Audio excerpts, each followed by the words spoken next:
Hello guys, welcome back to my channel Minati spice. আজ আমি নিয়ে চলে এসেছি শ্রীরামপুরের পনির। এই পনিরটা আজ আমি রান্না করে দেখাবো। পনিরটা আমি বাটির মধ্যে ঢালবো, কীরকম দেখতে হয় তোমরা দেখে নাও।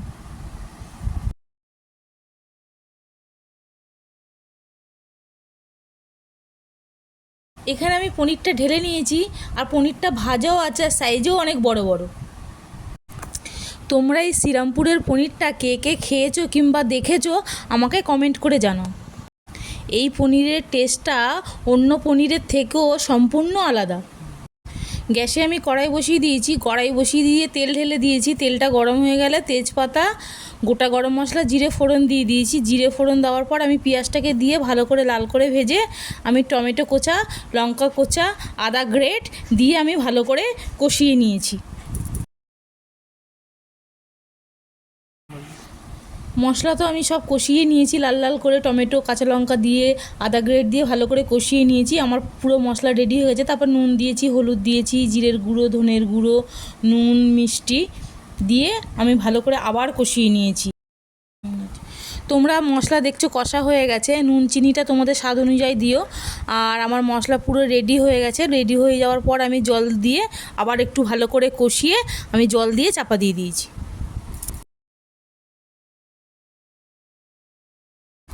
জল দিয়ে আমি চাপা দিয়েছিলাম। তারপরে জল কমে গেলে, পুরো তেল ছেড়ে গেলে আমার সেদ্ধ করা আলুটা দিয়ে ভালো করে কষিয়ে নেড়ে জল ঢেলে দিয়েছি।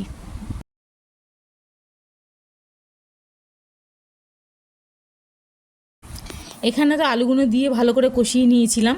তারপরে আলুগুলো কষানো হয়ে গেলে ভালো করে, তারপর পনিরটা দিয়ে ভালো করে নেড়ে চেড়ে পনিরটা ভালোভাবে কষানো হয়ে গেলে, তারপরে আমার 250 গ্রাম পনির ছিল, 250 গ্রাম দুধ আমার জাল দেওয়া ছিল। সেই দুধটা, জলের বদলে আমি দুধটা দিয়ে দিয়েছি। তারপরে আমি নুনটা দেখে নিয়ে ঘি, মিষ্টি, গরম মশলার গুঁড়ো দিয়ে আমি ঢেকে দিয়েছি।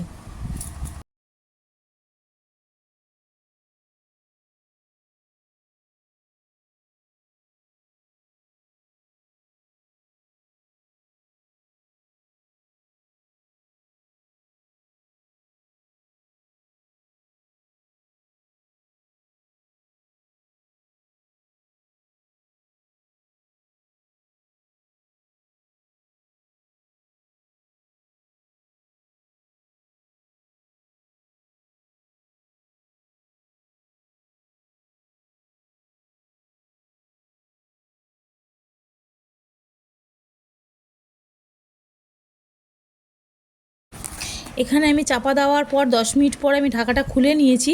খুলে নেওয়ার পর দেখছি আমার পনির পুরো রেডি হয়ে গেছে। পনিরটা আমি নামিয়ে নিয়েছি।